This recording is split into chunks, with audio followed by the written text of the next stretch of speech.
Petrol போட்டு எரிப்பேன் சொன்ன வாழ்வெட்டு குழுவை அந்த வல்வெட்டு துறையிலே எங்களுடைய அமைச்சர் தன்னுடைய பிராந்திய இணைப்பாளராக என்பிபிக்கு கொடுத்திருக்கிறார். உங்களோட குழப்பங்களை கொண்டு உங்களோட மாவட்டத்தில் வச்சுக்கொள்ளுங்க, அவங்களோட வீட்டுக்குள்ள வச்சுக்கொள்ளுங்க, அல்ல உங்களோட வீட்டுக்குள்ள வச்சுக்கொள்ளுங்க. சரியா? இளஞ்செழியன் ஐயா அவர்களை அவருடைய மேலுயர்ச்சியை தடுக்காமல் உங்களுடைய என்பிபி அரசாங்கம் திட்டமிட்ட ரீதியில் தமிழன் என்ற காரணத்துக்காக அவருடைய பதவி உயர்வை வழங்காமல் அவரை வீட்டுக்கு அனுப்பி இருக்கிறது. அதனால சபாநாயகர் அவர்களே யாழ்ப்பாணத்தில் உங்களுக்கு தெரியும் ஒரு ஜிஏ ஒரு ஆள் இருக்கிறார், ஜிஏ பிரதீபன் என்று ஊழல் ஒழிப்பு வன்னியானி என்று தெளிவாக அவருடைய மகனை பற்றி எல்லாம் போட்டுக் கொண்டிருக்கிறார்கள். ஆனால் இப்போது டீல் அடிக்கிறார் என்கிற அமைச்சர் சந்திரசேகர் ஜிஏயோட. ஒன்று நான் சொல்லவா, இது வந்து எந்த டைம் இதை வந்து டிஸ்டர்ப் பண்ண வேணா, உட்காருங்க. சரியோ? யானை தன் தலையிலே மண்ணள்ளி கொட்டி கொள்ளுமா, நாய் வந்து இந்த வாந்தி எடுத்து போட்டு மீண்டும் சாப்பிடுமா, சாப்பிட்ட பிறகு அது மீண்டும் மீண்டும் சாப்பிடுமா. மாலை வணக்கம்.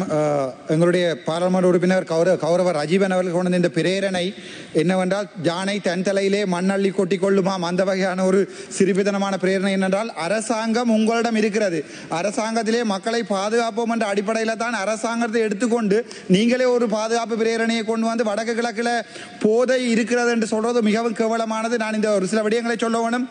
யாழ்ப்பாணத்திலே வசந்தம் பாமசி என்ற பாமசியிலே 1500 பிரிகாவலின் ட்ரக் 2021ஆம் ஆண்டு 22ஆம் ஆண்டுகளில் கடத்தப்பட்டு வவுனியாவில் சிறு குழந்தைகளுக்கு விற்கப்பட்ட போது அந்த வழக்குகள் இழுத்தடிக்கு மூடிப்பட்டது. கேதீஸ்வரன் எனப்படுகின்ற வைத்தியரால் அந்த வழக்குகள் மூடப்பட்டது.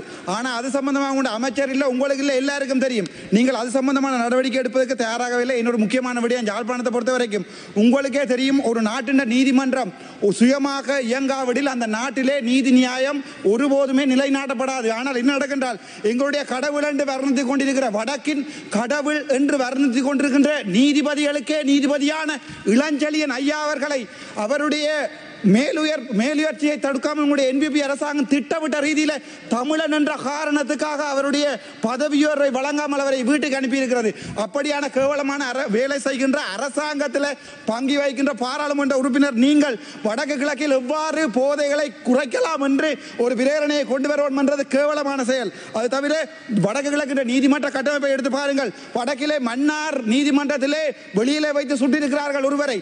அவற்றையெல்லாம் செய்வது யார்? அவற்றையெல்லாம் அதில் பிடிபட்டு அந்த குற்றவாளி ஒரு உறுப்பினர், அதாவது சிஐடியினுடைய உறுப்பினர். ஆகவே உங்களுக்கு கீழே இயங்கிக் கொண்டிருக்கிற படை, அதே படை தான் இந்தியாவில் இருந்து கேரளா கஞ்சா எனப்படுகின்ற அந்த கேரளா கஞ்சா நேவிக்கிலால் கொண்டு வரப்பட்டு யாழ்ப்பாணம் கொண்டு வரப்படுகிறது. அதை தவிர யாழ்ப்பாணத்தில் உங்களுக்கு தெரியும் ஒரு ஜிஏ ஒரு ஆள் இருக்கிறார், ஜிஏ பிரதீபன் என்று ஊழல் ஒழிப்பு வன்னியானி என்று தெளிவாக அவருடைய மகனை பற்றி எல்லாம் போட்டுக் கொண்டிருக்கிறார்கள். ஆனால் இப்போது டீல் அடிக்கிறார் என்கிற அமைச்சர் சந்திரசேகர் ஜிஏயோட. அது சம்பந்தமாக நாங்கள் ஆறுதலாக கதை போல் நேரம் கிடைக்கும் போது. அது தவிர வல்வெட்டு துறையிலே பெரிய வாழ்வெட்டு குழு ஒன்றை, அந்த வாழ்வெட்டு குழு ஒரு வீடுகள் எல்லாம் போய் போட்டு எல்லாத்தையுமே பெட்ரோல் போட்டு எரிப்பேன் சொன்ன வாழ்வெட்டு குழுவை அந்த வல்வெட்டு துறையிலே எங்களுடைய அமைச்சர் தன்னுடைய பிராந்திய இணைப்பாளராக என்பிபிக்கு கொடுத்திருக்கிறார். இது என்ன மாதிரி இருக்கின்றால், நாங்களே எல்லாவற்றையும் எரிப்போம், ஆனால் தெரியாதது என்பது போல நாங்களே ஒரு பிரேரணையை கொண்டு வருவோம். நீங்கள் ஒரு ஆசிரியர், எங்களுக்கு மிகவும் கேவலமான நிலைமை என்றால், இப்போது வடக்கு கிழக்கிலே இந்த மருந்து மாத்திரைகள் உங்களுக்கு கூடத்தான் கொண்டு வரப்படுகின்றன. உங்களுக்கு அதுக்குரிய பணம் வழங்கப்படுகின்றது எங்களுக்கு தெளிவாக தெரியும். நான் அதை வெளியிலே வந்து சொல்ல வந்து யார் திருப்பியும் நான் சிறைக்கு செல்றதுக்கு தயார். நன்றி, வணக்கம். நாய் வந்து இந்த வாந்தி எடுத்து போட்டு மீண்டும் சாப்பிடுமா, சாப்பிட்ட பிறகு அது மீண்டும் மீண்டும் சாப்பிடுமா. அதனால அந்த மாதிரி நாய்களுக்கு அதாவது நோய் ஒன்று இருக்கு, அந்த நோய்க்கு மருந்து இல்லையா. அப்படியாப்பட்ட மருந்து இல்லாத ஒரு இது இருக்கு, அதுகளுக்கு மருந்து தேடிக்கொள்றதுக்கான ஏற்பாடு செய்யணும். விவாதத்தில் கலந்து கொண்டு கருத்துக்களை தெரிவித்த அனைவருக்கும் எனது மனமார்ந்த நன்றியை நான் முதலில் தெரிவித்துக் கொள்கின்றேன். இன்று காலையிலிருந்து நாங்கள் தேடி பார்க்கின்ற போது பல உறுப்பினர்கள் பேசினார்கள். பல உறுப்பினர்களை எடுத்து பார்க்கின்ற பொழுது அவர்கள் அனைவராலும் முன்வைக்கப்படுகின்ற கருத்துக்களை நாங்கள் மிகவும் நல்ல முறையில் அவதானித்தவனாக ஒவ்வொரு பிரச்சனைகளுக்கும் எதிர்வரும் காலங்களிலே நாங்கள் இவைகளை கண்டு தீர்வினை வழங்குவதற்கு ஏதுவான நடவடிக்கை எடுக்கிறேன். அதே போன்று விசேடமாக இன்றைக்கு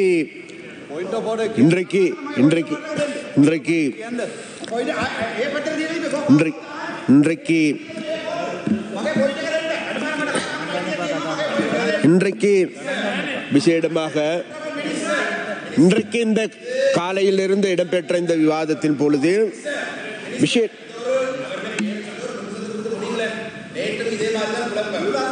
அதாவது உங்களோட குழப்பங்களை கொண்டு உங்களோட மாவட்டத்தில் வச்சுக்கொள்ளுங்க, அவங்களோட வீட்டுக்குள்ள வச்சுக்கொள்ளுங்க, அல்ல உங்களோட வீட்டுக்குள்ள வச்சுக்கொள்ளுங்க. சரியா? ஒன்று நான் சொல்லவா, இது எந்த டைம் இதை டிஸ்டர்ப் பண்ண வேணா, உட்காருங்க. சரியோ? சரியா? அதனால சபாநாயகர் அவர்களே අරයා පොඩ බැඳලා දාන්න මේ කතා නැගිටමනේ ලණුවක් දාලා හරි අනේ යනවා යන්න ඕයි කම්සේ හරි හරි නියල අදාවදේ அந்த சரியா ගරු මන්ත්‍රීතුමා තප්පර 30ක් කාලයක් ගන්න. අයි තප්පර 30ක් පොයින්ට් වෝට් එකේ තියෙන විනාඩියක්. හරි මට කියන්න දැන් 2021 අපේ DCC මීටින් එකක් තිබ්බා 31 වෙනිදා. 2021 මගේ ෆෝන් එක ට්‍රැක් කරලා 2021 23 වෙනිදා අපේ සභානායකතුමා ලියුමක් දීලා තියෙනවා පොලිසියට මාව අරස් කරන්න කියලා. හැබැයි මට දැනුවත් කරලා නැහැ. එදා දවසේ ඉඳන් අපේ සභානායකතුමා කරන්නේ ඕගොල්ලෝගේ මේ ප්ලෑන් එක තමයි මේවා කරන්නේ. ඒක සම්පූර්ණ වැරදි. මාව අරස් කරන්න පොඩි ගරු ඇමතුමා කතාව කරගෙන යන්න.